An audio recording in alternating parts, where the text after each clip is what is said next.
With us tonight, we have Brad Pullum, Eric Redd, and Eric Smith. We each have 30-second introductions. Mr. Pullum, we'll start with you. So 30 seconds? 30 seconds. Go for it. Go for it. I'm Brad Pullum, born and raised here in Limestone County. I worked with the Sheriff's Office starting in high school. And from the time I met Mr. Buddy Evans, when he was sheriff, I knew that's what I wanted to be one day. Married to my high school sweetheart, Tanya, and we've got 3 beautiful daughters. Always loving, always sweet, and 1 beautiful little grandson. I appreciate the opportunity to be here, appreciate y'all being here, and I would like to serve as sheriff. Thank you. Mr. Redd, 30 seconds. My name's Eric Redd, and I'd like to thank everyone for coming out tonight. Specifically, I'd like to thank my wife and my children. I don't think I'd be able to run without their continuing support. They're my biggest fans, so I appreciate that. And thank everyone else for coming out and trying to be informed. I think that's very important. I salute that. So, thank you. Thank you. Mr. Smith. I'm Eric Smith, 37 years old. I'm married to my wife Adria for 15 years. We have 3 children. My family and I attend West Hopkins Church of Christ. I'm an Alabama State Trooper. I've been with the Alabama State Troopers for a little over 17 years, and I'm currently the only Republican candidate who's currently a certified law enforcement officer. Thank you, sir. Some of the questions for all candidates. Mr. Pullum, we'll start with you. This is a 2-part question. What is your understanding of the administrative role of the county sheriff? And please give a brief overview of how your background makes you the ideal candidate to assume the responsibilities of the day-to-day operations of this critical county department. My understanding of the general operations and requirements of a good sheriff are that you need to be able to deal precisely, correctly with each situation. Deal with people. You have to be a people person and understand the laws, yes. Title 32 or Title 13, but it's very important that a sheriff be able to not only read what's in the law books and make sure that you're able to process a crime scene and that sort of thing, but you have to lead a group of people. With a 8.6 million somewhere around there dollar budget right now for the sheriff's office, including the jail, it's a whole lot of it is being a manager. Thank you, sir. Mr. Redd, same question to you.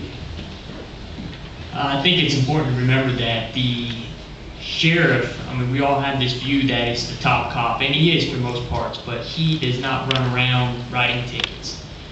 The position of the sheriff is actually a project manager. He manages a almost $9 million corporation, and almost, it could be up to 150 personnel.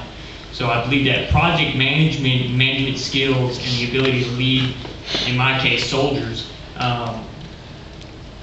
would be the best way to approach that issue.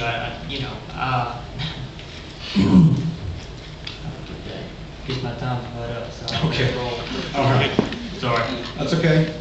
Mr. Smith, same question to you. Can I get you to repeat that question? Sure.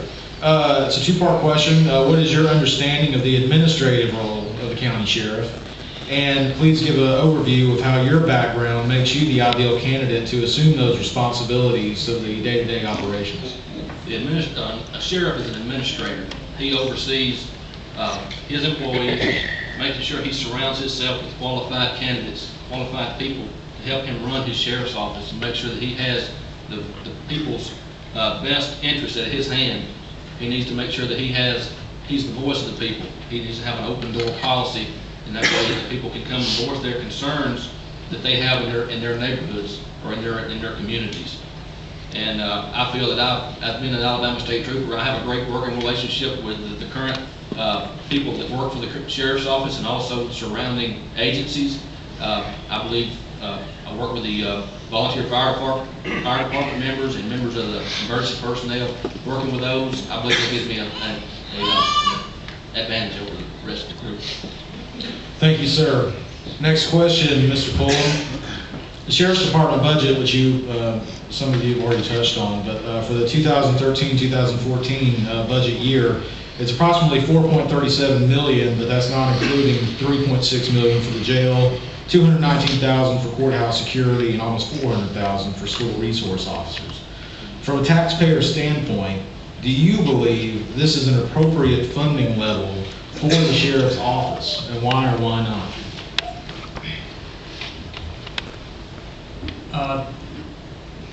To be recertified as a sheriff's or police officer, it'd take me 2 weeks to go back to school. But for that question, I have to say that I think that it would be foolish. I think it would be a little foolhardy and a little naive to go into an office and right from the get-go say, hey, I want to go in and I want less money than what my department or this department already has, and I want to make it better with less money.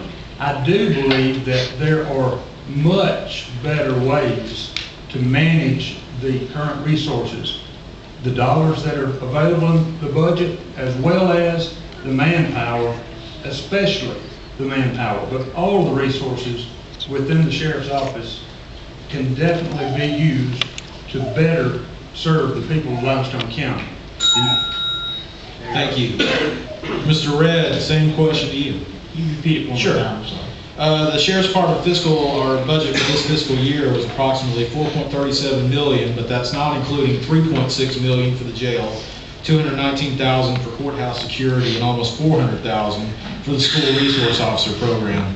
From a taxpayer standpoint, do you believe that this is an appropriate funding level for the sheriff's office? Why or why not?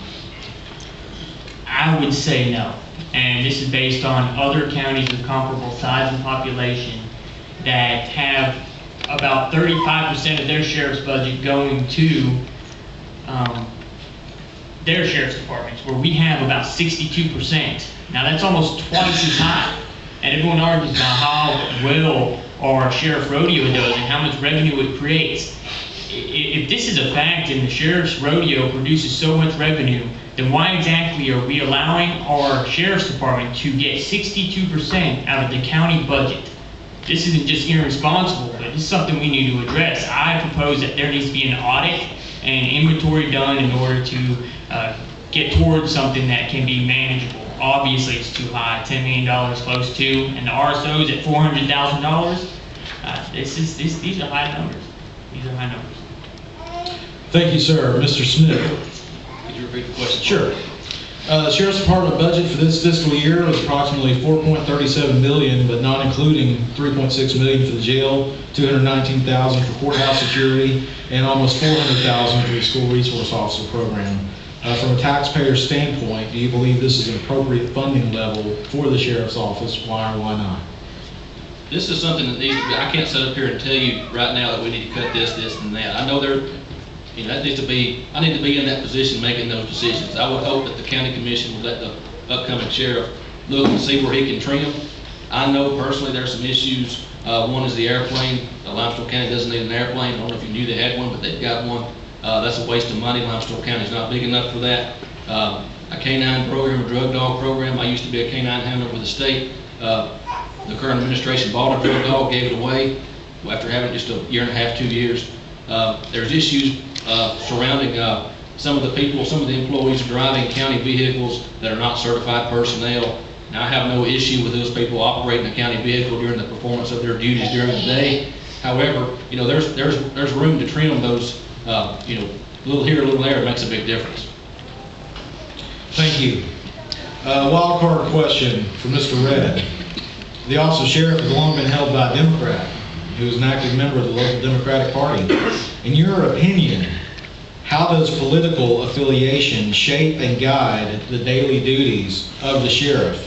And how would a Republican sheriff's approach to the daily duties differ from that of a Democratic sheriff? I think that a lot of times we believe that there's not much different on a local level. And I think in some cases there isn't much of a difference. It's local. and people tend to be here in the South, we're conservative.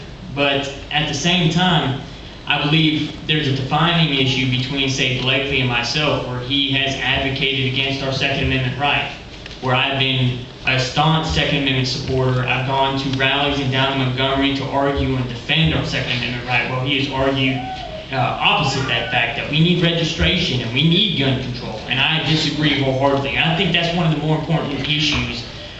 I'm an oath keeper, and I define someone that directly goes in conflict with their oath to uphold and defend the Constitution as an oath breaker. And I believe anyone like that should be removed from office, and that's just how I feel about it. Thank you, sir. Wild card question for Mr. Pullum. Despite laws passed at the state level cracking down on the sale of critical ingredients used in the making of methamphetamine, the drug continues to be prevalent here in the area and across North Alabama. What steps would you take to increase crackdowns on methamphetamine manufacturers and meth-related crimes? How long do I have to answer this? 1 minute, sir. For one thing, I found personally, as the only person up here who's been a sheriff's deputy and the only person that has been that only deputy out for 608 square miles to cover it, that it's easy for people to hide and do the things that they shouldn't be doing. Having that said, I personally believe that we should absolutely have substations at every fourth, all 4 districts would be ideal, and could be done with a very, very small amount of money. Because if you'll notice, when there's a police officer or a patrol car sitting around close, very few people are going to be as inclined to do things that are illegal or unlawful, because they really don't want to go to jail, even those people making meth, and they're terrible. Thank you, sir. A wild card question for Mr. Smith. According to the National Law Enforcement Officers Memorial Fund, 111 of the law enforcement officers were killed in the line of duty in 2013, and that includes 3 here in Alabama.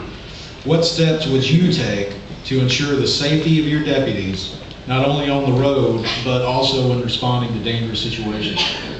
Training is crucial. There needs to be more training. There are grants available to provide funding for us to have training. We need to work closely with the surrounding agencies. To my knowledge, I'll take Huntsville Police Department for instance. They're Huntsville City, but they've annexed into Limestone County. And to my knowledge, the Limestone County Sheriff's Department does not train at all with Huntsville Police Department. And in the event something happens to where there's going to be a joint effort to respond to something, we need to know what they're going to do. We need to know how they train, how they react to situations. That's crucial, is training. Thank you, sir. Closing comments, Mr. Pullum, you have 30 seconds.